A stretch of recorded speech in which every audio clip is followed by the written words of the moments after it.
Welcome back to Coding. So last time we have discussed about some body attributes like how we can define a background, how we can give a background color, and also what are the various functionalities that are available in a body tag.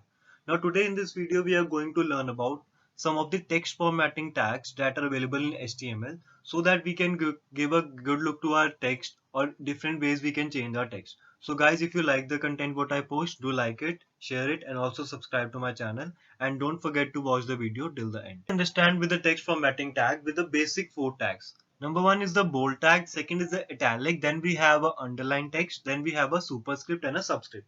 Basically bold you mean that the text will be visible as strong, italics is the style of the text, underline means the text will be underlined, superscript and subscript is that if you want to write something at the top text and something that we write to at the bottom. So let us understand this with the help of an example. Understanding these tags with the help of an example, here I am creating a notepad file, and after that I have used a head to display the use of different tags in only a single document. I am explaining you all these four tags in single document so that it is easy for you to compare that what tag is performing actually what function. After that I have used a body tag. In the body tag what I have defined the use of each and every tag one by one. First of all I have used a use of bold tag. So in the bold tag what I have used a p tag. Whenever we are using a p tag, basically the purpose of a p tag is used to give the contents in form of a paragraph. As in the previous case what I have used, we have used a break tag so that it is moved to next line. But in this case I am using a p tag so that the text is displayed in different lines and you can get to know that what is the difference. In the p tag I have given as b. B is used for the bold, and whenever you use a b item in this, then the code will be written in the bold form. Then in the second tag you can see that I have written the italic tag. So when I am talking about the italic tag, the function here I will use is, or the tag here I will use is the I tag. Means I tag will make the text italic.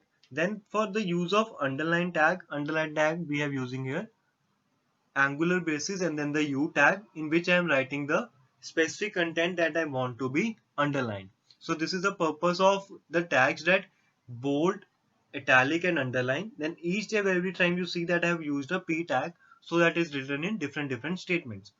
After the P tag I have used the underline tag also, and I have used a superscript tag. So basically the superscript tag is used when we want the text to be displayed upward side. Then in that case we use a superscript tag. Basically the superscript tag will use like if we write exponential form, so that the text comes upward side, that is known as the superscript tag. So here I have used superscript in 2. So when you will see the output, you will see that the 2 comes at the topmost side whenever I write this code. Then I have used a use of subscript tag. When we are talking a subscript tag, it means to move the data downward side. That is the use of the subscript tag. For example, I have written a chemical reaction H, then I have used a sub tag, then I am writing 2, then I have closed the sub tag. So basically, what is the function of this? That the 2 will be displayed downward side. That is the purpose of a sub tag. Now, I have closed the body tag. Then after that I am closing the full HTML file, which is necessary whenever we are using a program. We need to close that HTML file. So now when I will execute this program, now you can see that a Google Chrome file where text formatting is made. When I will run this, then you can see the difference over here. That code in different forms is written in different way. Some is underlined, some is bold in the starting. Then I have a italic format. These are all the ways through which I can write a text. In superscript and subscript also you can see the difference. Tag that we use in a heading is basically the use of head tag. Basically the heading tag function is used to perform different kinds of thickness and appearance of a text. Like if I want a text somewhat more thick, more bolder, then I use the h1 tag. Then so on, I have the range from h1 to x6. So to understand this, we have done this the code in the help of example to display that how we can use the heading tags. In the body tag I have defined some headings h1, h2, h3, h4 and so on. When I am writing the h1 tag, means it will be more bold. When I am writing h2, it will be less bold as compared to h1. And so on, I have this range till h6. As you can see, I am writing in the code h1, h2, h3, h4, h5 and h6 and so on. Basically the purpose of these heading tags is if you want that your first heading to look differently, you want your second heading to be look differently, or we can write that we want to write some sub parts of a heading, then we can use these tags. Basically these are all are the web function that we can perform some formatting on the text. So as you have seen that I've written the whole code.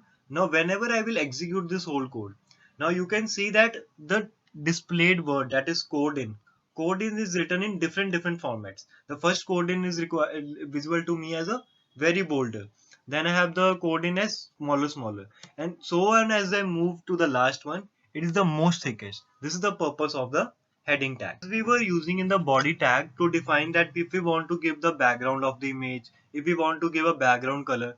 Similarly, we can give some specific color, style, or text to a font also. Means if we want the font to be in red color, if we want the font to be in some other form like Arial, Times New Roman, we have different kinds of formats available in font face. Similarly, we can use this with the help of a font tag. So basically the font tag is used to change the style and appearance of the font. Maybe the font face, maybe the font color, or maybe the font size. So these are three attributes: font face, size, and color. So whenever I'm using the font attribute, so what I have used over here, I am defining a body, then I have defined a BG color in this, that is yellow, so that I am displaying the background color. Then I've used a paragraph tag. So basically you see that I'm using a paragraph tag whenever I want to show something in a paragraph format. Then after that I have used a font tag in which I have defined the face as Arial. Then after that I have defined the size as 7, and then I have defined the color as red. So whenever I write some statement in this, so when you will see the output, you will see that the output comes out to be the text has changed its color, and also the background of the text has changed. So basically this is the functionality of when we are using a font face. You can perform this by writing some text without using font face, and after that applying font face. You will see the difference that the font face shows different appearance and the normal text shows different appearance. This is the purpose of the font tag. I think you must be clear about which are the normal formatting tags like bold, italic, underline, or how we can use the font tag, and what is the purpose of the font tag and how we can execute it. So these are some of the formatting tags. We have more formatting tags which I am going to tell you in the next video. So stay tuned to it. And guys, if you like the content what I post, do like it, share it, and subscribe it. And if you have not watched the previous video, the link is at the right side and topmost side. Then you can visit that videos also, and you always get the description link about my website and also my Instagram page. You can connect me there. So guys, thank you so much for watching. Please subscribe to my channel.